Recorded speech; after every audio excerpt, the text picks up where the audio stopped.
اللہ کی ہدایت کے اور حکم کے سامنے آ جانے کے بعد اب ظالمین کے ساتھ مت بیٹھو۔ اب ظالمین سے مراد صرف فاسق فی الاعتقاد ہے کہ فاسق فی العمل بھی ہے؟ یہ تو ثابت ہے کہ ظالمین سے دونوں مراد ہیں، فاسق فی الاعتقاد بھی، فاسق فی العمل بھی۔ تو آپ کو بہت سے داڑھی منڈوں کے ساتھ آپ کو بیٹھنا پڑتا ہے، ان سے بات چیت کرنی پڑتی ہے۔ جی جی اور قرآن تو فرما دیا کہ ظالمین کے ساتھ مت بیٹھو، اور ظالمین میں فاسق فی العمل بھی ہے، جو بے نمازی ہیں، تاریک جماعت ہیں، بہت ساری خرابیاں ہیں، داڑھی منڈے وغیرہ ہیں، تو یہ فاسق ہیں، فاسق فی العمل ہیں، ان کے ساتھ بھی بیٹھنے کی ممانعت ہے۔ حکم قرآنی میں دونوں شامل ہیں۔ تو کیا آج کے دور میں اس پر عمل درآمد آسان ہے؟ ان کے ساتھ بیٹھنا، آپ جو کہتے ہیں کہ لا تجالسہم ولا تواکلہم لا تشاربہم، وہ جو پوری حدیث پیش کر رہے ہیں، ان کے ساتھ بیٹھنا بھی ہے، چائے نوشی بھی کرنی ہے، کھانا پینا بھی ہے۔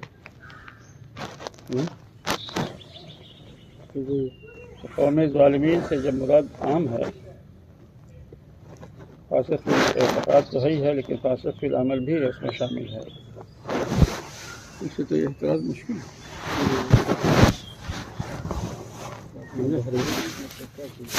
تو اب ایک سوال اعلیٰ حضرت کے پاس پہنچا ہے، میں اسی کو پیش کرنا چاہتا ہوں۔ یہ تو اپنی جگہ پر مسئلہ ہے کہ فلاں مولانا صاحب ہیں، وہ ایسا فاسقوں کے ساتھ بھی اختلاط کرتے ہیں، اور تاریک صلاۃ کے ساتھ بھی، تاریک جماعت کے ساتھ بھی، وغیرہ وغیرہ۔ تو ان کے بارے میں کیا حکم ہے، ان کے ساتھ بیٹھنے کے بارے میں؟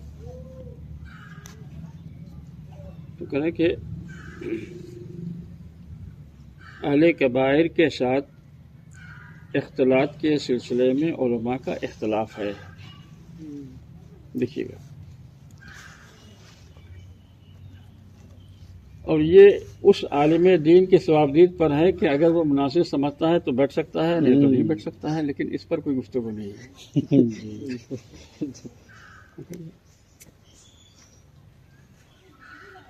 یہ بھی ہے، لیکن یہ کہ مسئلہ اگر کسی کتاب میں دیکھ لیا تو کوشش کرے گا انہیں اور بھی دیگر مسائل کو بھی دیکھو، سب کو سامنے رکھ کر کے تب کوئی گفتگو کرو۔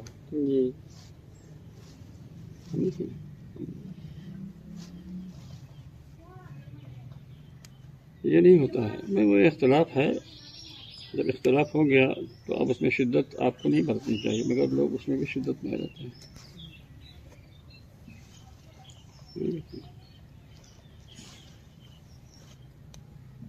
آپ لوگوں نے پڑھنے لیا؟ جی۔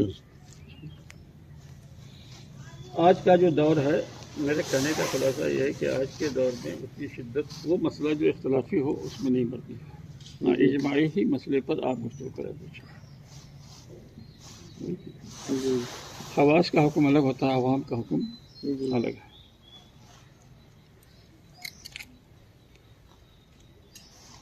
چاند کی شہادت دینے کے لیے آ جائیں گے کون لوگ ہیں کہ جو عادل ہیں، شریعت نے جو عادل کے لیے جو تعریف فرمائی ہے اس کسوٹی پر، اس میزان پر کون اترتا ہے؟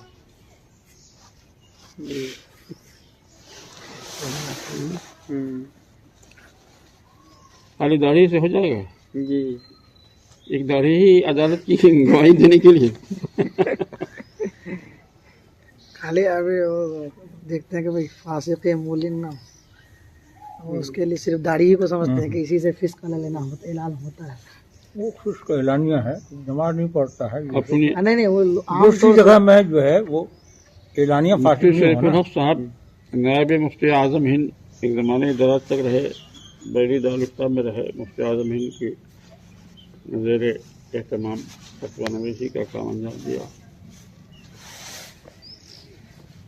اب جب وہاں چھوڑ گئے پھر بلرام پور آ گئے، پھر بلرام پور سے جلال پور، جلال پور کے بعد آخر وقت میں پھر اشرف سے آ گئے، اور میں گھوسی میں تھا، گھوسی جگہ مدرسے کے قریب ہی ان کا مکان ہے. تو رمضان شریف کے بعد جو مدرسہ 10 شوال سے کھلتا ہے عام طور پر، جب میں پہنچا تو وہاں کے لوگوں نے مجھے گزشتہ عید کی وداع سنائی. تو ہے خیر ٹھیک ہے کہ صاحب کچھ لوگوں نے چاند دیکھا تھا، اور مفتی صاحب کے پاس گواہی دینے کے لیے جب پہنچے تو مفتی صاحب اپنے گھر میں جا کے اندر سے دروازہ بند کر لیا. اب لوگ دروازہ پیٹ رہے ہیں کہ مفتی صاحب دروازہ کھولو کھولو. مفتی صاحب سانس تک نہیں لے رہے ہیں. آخرکار لوگ اناپ شناپ بولتے ہوئے واپس ہو گئے.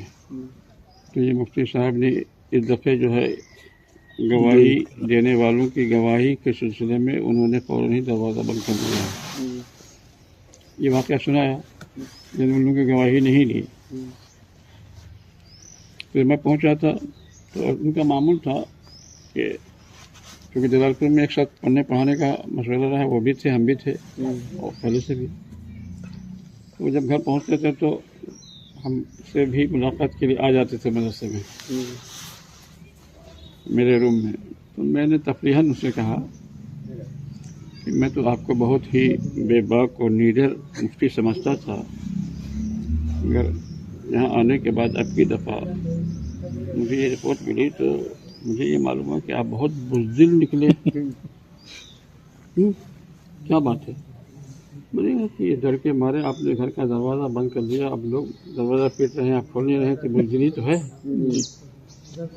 کہ میں کیا کرتا، وہ سب ہمارے ہی محلے کے لوگ تھے، اگر میں ان کی گواہی لیتا تو میں شریعت کا مجرم ہوتا. وہ سب فاسق تھے اور اگر نہیں لیتا تو میں ان کے نزدیک میں جو متہم ہوتا اور ان کا دشمن بن جاتا، اور اگر میں ان کی گواہی قبول کر لیتا تو میں شریعت کا مجرم ہوتا. میں نے کہا کہ میں تو داڑھی منڈوں کی بھی گواہی لے لیتا ہوں اگر مجھ کو ان کی گواہی پر صداقت پر اطمینان اور ظن غالب ہوتا ہے تو پھر آپ فاسق ہو گئے. میں نے کہا کہ مجھے جب صداقت پر اطمینان ہو جائے گا تو میں فاسق کیسے ہو جاؤں گا؟ کیا بات ہے؟ تو میں نے فتاوی رضویہ پیش کیا کہ اگر مفتی کو تحریر شطر ہو جائے داڑھی منڈے کی گواہی پر اور اس کو تحریر شطر کے بعد اگر فیصلہ دے دے تو اس کا فیصلہ واجب العمل ہوتا ہے. اب وہ سوال کو اور جواب کو کئی دفعہ ریپیٹ کر رہے ہیں، سوال بھی پڑھ رہے ہیں جواب بھی پڑھ رہے ہیں. آخر میں انہوں نے فرمایا کہ افسوس یہ فتویٰ کہاں سے چھپا رہا اب تک میری نظر سے نہیں گزرا.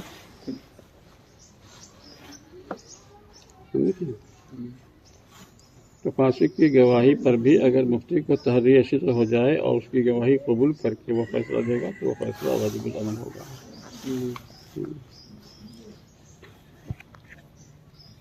وَإِن جَاءَكُمْ فَاسِقٌ بِنَبَإٍ فَتَبَيَّنُوا. یہ تحریر شطر جو ہے یہ تبیین میں داخل ہے. اگر کوئی فاسق کوئی خبر لے کر کے آئے تو اس کی تحقیق کر لو.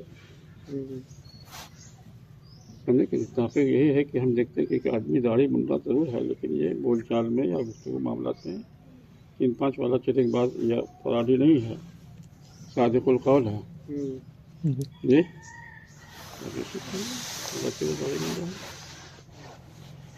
اس کی گواہی پر اگر عمل درآمد کیا جائے تو کوئی اضافہ نہیں ہے.